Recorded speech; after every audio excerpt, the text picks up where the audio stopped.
ধনিয়া চিকেন রেসিপিটার নামটা যেরকম সুন্দর, খেতেও তেমনি সুন্দর, বানানোও তেমনি সুন্দর। খুব ইজি এবং খুব সহজভাবে তৈরি হয়ে যায়, কিন্তু টেস্ট ফাটাফাটি। কি কি আছে একটু মশলাগুলো দেখে নিন। ধনে, জিরে, মৌরি, কাজু বাদাম, কসুরি মেথি, দারচিনি, শুকনো লঙ্কা, এই সবগুলোকে একসঙ্গে একটু ড্রাই রোস্ট করে নেব।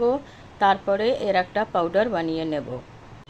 নুন হলুদ মাখিয়ে চিকেনটাকে একটু ভেজে নেব।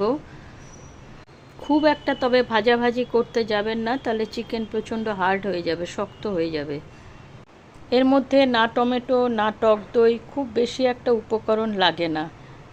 ঘরে গেস্ট এসে গেল বা আপনি কোথা থেকে আসলেন, তাড়াতাড়ি আপনাকে রান্না করতে হবে, ফটাফট এইভাবে বানিয়ে দিন, হয়ও তাড়াতাড়ি, আর তাছাড়া ঘরে থাকা উপকরণ দিয়েই হয়ে যায়।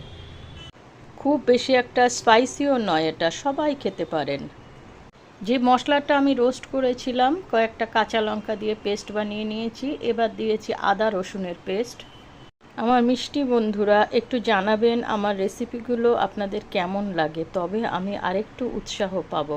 আর এইগুলো আমি কোনোটাই ইউটিউব বা কিছু দেখে করি না, আমি সম্পূর্ণ আমার নিজের মন থেকেই করি। আগে করি, খেয়ে দেখি, ভালো হলে তারপর আপনাদের সঙ্গে শেয়ার করি।